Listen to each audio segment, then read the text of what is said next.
Welcome to the tea table. I am so happy you've joined me today.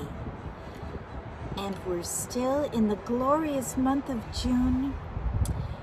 I love June, and we have sunshine today, glorious sunshine.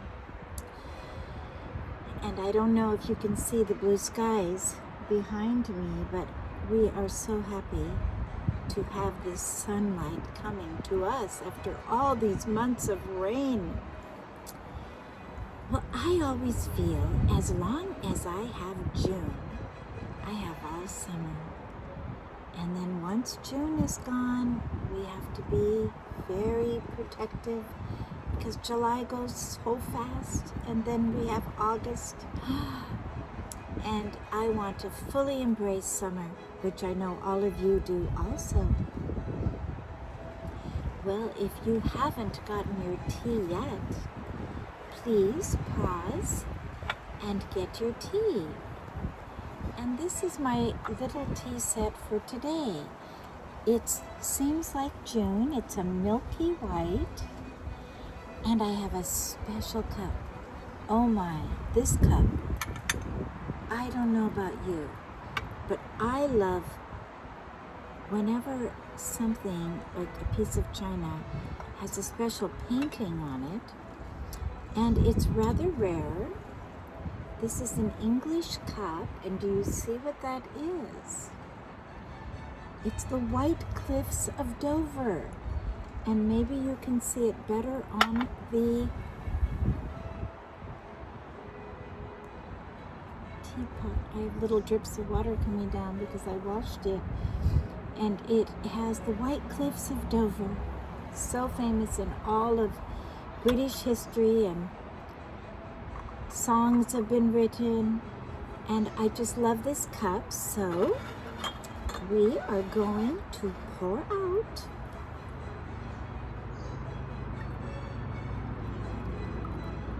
nice brisk hot tea outside on the deck. And now I will take a little splash of cream, and I just heard a pine cone fall. My, and it's a calm day. Let's try. Oh my goodness, that is brisk British tea. I cannot get away from my brisk British tea. Well, these are my special roses from my rose garden in a vase that has a beautiful bird with a crown. Almost like, not quite, maybe it is, the wonderful bird. And this is my favorite rose right there. And it smells so sweet. I think it's called candy cane rose. All my roses, I'm so thrilled. They all have a deep rose scent, which sadly nowadays is getting unusual. Well, I'm wearing something special for you today. And I am calling this the graduation tea party. Graduation is a special time. We've all experienced it. I remember my son Daniel graduated once from kindergarten, and it was at a little private school, and they had little white robes, and it was just very official and fabulous. And then there are often 6th grade graduations. And then I had a 9th grade graduation. In my day, middle school, or junior high it was called, was 3 grades. And then of course high school was 3 grades. And that was, I grew up in a big, well, a relatively large city, Tacoma. At that time it was 150,000. I don't know what it is now. But my high school graduating class had over 600 students, so it was a big school. And I remember all of it in great detail. And And in order to house everyone, they would have it at University of Puget Sound Fieldhouse, which in those days was the largest building in Tacoma. The Tacoma Dome had not been built yet. Well, when we think of graduation, often we think of it as an ending. But my husband was telling me the word commencement in the Latin actually means to begin. So a graduation is a completing of training. A commencement is to begin and do what that training has given you. And I love graduation because it is a completion. And when you attend other people's graduations, you rejoice with them. They have made a commitment, they fulfilled it, they completed. And there is a good feeling with that. And it takes a lot of perseverance to complete and determination, because there are a lot of things that can knock a person out of their goals. And we need a lot of support and encouragement from others, from family, friends, and teachers and mentors. And ultimately from God, because He promises to give us strength to complete that which we have begun. So I'm wearing a beautiful red hood, and we've all heard of hoods. Now this hood, if you see, is lined with purple, and it also has a touch of gold, and it's hiding underneath. But these are the colors of theology, and red is the main color, and often you can have a red robe even, or if a man or woman are ordained as ministers, then they get a red sash that goes down, and often will have gold crosses on it, and that is something they may wear their entire lives when they minister. Now, generally, we only wear these graduation gowns when we're actually graduating, right? But they came, you say, well, where did this idea come from? We just assume it was always here, but it wasn't. It comes from the Middle Ages. It actually goes back to the Renaissance and the Enlightenment and the Reformation, all three mixed together, which is the 12, 13, 14, 1500s. And the professors who completed their degrees, and in those days there were basically 3 degrees, either theology, which was always called the Prince of the Sciences, and was considered in the Middle Ages the degree that was very desired, because everyone believed in God, and so that took care of philosophy too, and all the social sciences. These other areas of study, particularly sociology, psychology, came after man was questioning whether there was a God. So we're talking about these graduation garments originated in a world that had a Christian worldview, the Western Christian worldview, the civilized world. And so they decided that the color would represent. So red was for theology. Green has always been for medicine. Now, I know that a light blue, beautiful light blue, is for education now. But you also would have, in the Middle Ages, I said the 3 divisions would have basically been law, medicine, and theology. And actually, many people studied the law under other lawyers, and it was called apprenticeship. That's what Abraham Lincoln did, even in the 1800s. You didn't necessarily go to a big school like Harvard or Yale. You studied under another attorney, studied the law, and then took the bar exam. And if you passed, you could become a lawyer. Now, medicine was similar. Many would study at a school to a degree, but then they always studied under a doctor, which actually still happens. That last year of school is called residency, and they study under doctors in a hospital setting. Now, theology, my degree actually is church history, and so it comes under theology and divinity, because it is a biblical study. So that's why I'm wearing my outfit. And I was privileged this last week to graduate and commence. Now I'm starting something new, commencement.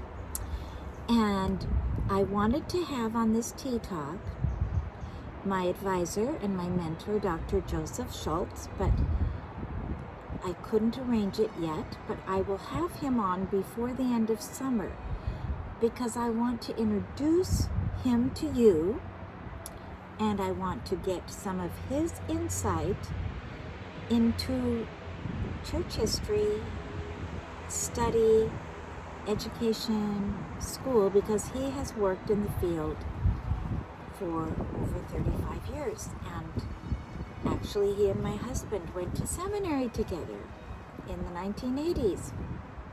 And so I've known him for a long time, and it just totally happened that he became my advisor, my mentor, and he was actually one of my first church history professors. And so I'm very indebted to him, very grateful to God for excellent training with men of excellent character, because that was always the goal in Christian education. Was we are not just developing the mind, we are developing the heart, the soul, and the character. Because to be able to study is a privilege. It's a great privilege. And I tell you the truth, I would have studied all that I studied just because I love it. I was just given an opportunity because my husband teaches at a seminary, and I had an opportunity through all the COVID shutdowns to complete my credentials and my degree. So I'm very grateful. And you on the Tea Talk are very special to me, and you've come right along with me, because this last year has been a big year. I completed my thesis, and it has been really, I can say, truly energizing, truly inspiring to study God's hand in His story, in history. And someday I'll bring to you my little chart I made, which is a tree, which my goal is to teach young people and make church history real and fun to them. And so I divided it into 10 parts, and the tree, it starts, the seed is Christ, the roots are the first 300 years early church, the trunk is the Middle Ages, and then it goes on. The bud, the branch, you have the Renaissance, Reformation, 1600s. But I'll bring that to one of my talks, maybe with Professor Dr. Schultz when I have him on, because he's been so supportive of me, and he wants to use this for young people also. It's a tool anyone can use. My goal has always been to take complicated things and make them simple, because we don't live in a world that will read long books. It's a soundbite generation, and my goal is to give information and orderly truth to the young once you're inspired and love something, you want to study on your own. And that is the goal. To spark curiosity and, I just love this teacup and I like to hold it while I talk. I have several special things to show you. Well, yes, we have the roses, which are very special, and I have a dessert. And I'm calling this the graduation cake. And I'm serving it on a silver stand. And I'm going to hold it and see if you can see it.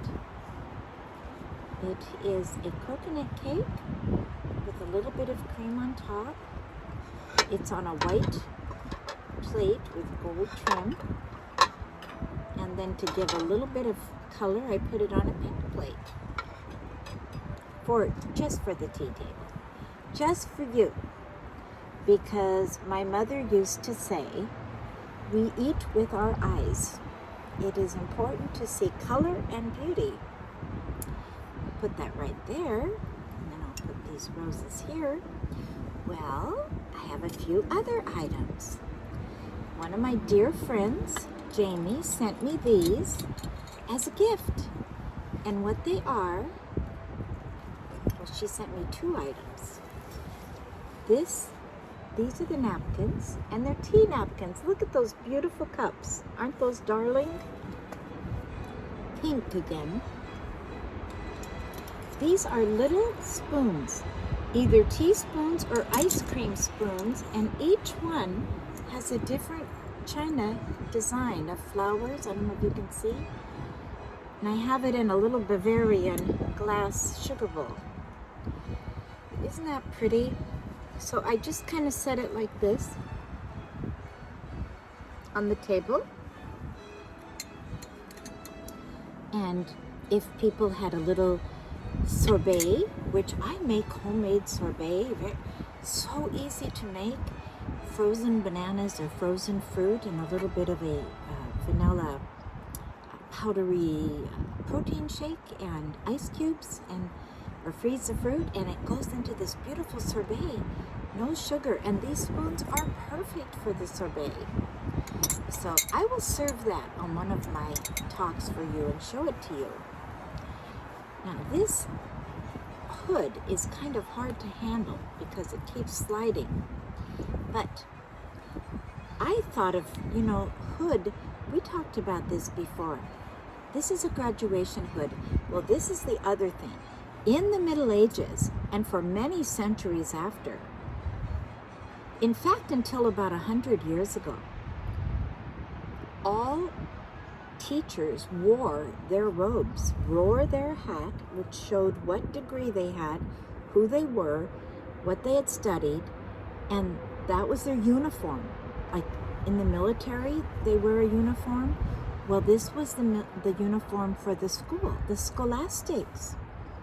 And that's why you'll see pictures of like Erasmus. And he's around 15. He's a contemporary with Martin Luther. He has this hat on. And then Martin Luther also always wore his robes in the church, in the instruction, in the school, because he was a real schoolman. He had been in school since he was a child. He had earned that through singing in the choir. And he knew Latin, he knew Greek, he knew Hebrew, and, he translated the Bible into German and gave Germany a written language. They didn't have it before. He codified the spoken German. And Erasmus the same. Erasmus translated the Greek New Testament. And that's why all of these men were able to use that as their basis for then translating into the other languages, because they could work better because Erasmus went and researched and got all of the scraps that were left that he could find, and went through whatever he could find that St. Jerome had done in the 4th century. We're talking like 1,000 years had happened since a Bible had been translated. So they when you'll see these men, they have these outfits on. Well, then, you had the monks, and they wore something different. And then, of course, you had the man that, a knight, he wore something different. A king wore something. So what clothing really is, it's your communication to others of who you are. Nonverbal communication. And it makes me think we should be really careful to remember that our clothing tells who we are. I say make it lots of color, make it happy. Well, in England, at Eton, now I was there in the 1970s. Eton is the famous boys' school where most of the aristocratic children and most of the people in Parliament go through Eton, and then they end up at Oxford or Cambridge. But Eton is a school that is near Windsor Castle. And I was visiting that area. It's called Richmond on the Thames. It's right on the Thames River. And beautiful area. And my dear friend, Mr. McKinsey, had taken me to visit that area. And we were there when all the boys ran out of the Eton school. And do you know, they were wearing little tuxedos and tails. And half of them were kind of ragged and scrappy because they've been playing their sport. Their soccer is, they call it football, but it's really what we call soccer. And then they play rugby also, but they have a very whole school education. And so they wore those. That was their uniform. I'm sure they still wear something similar. And that harkened back to years. They hadn't changed that. And the movie that I told you about, that I just love so much, Mr. Pibbs, and it is just so beautiful.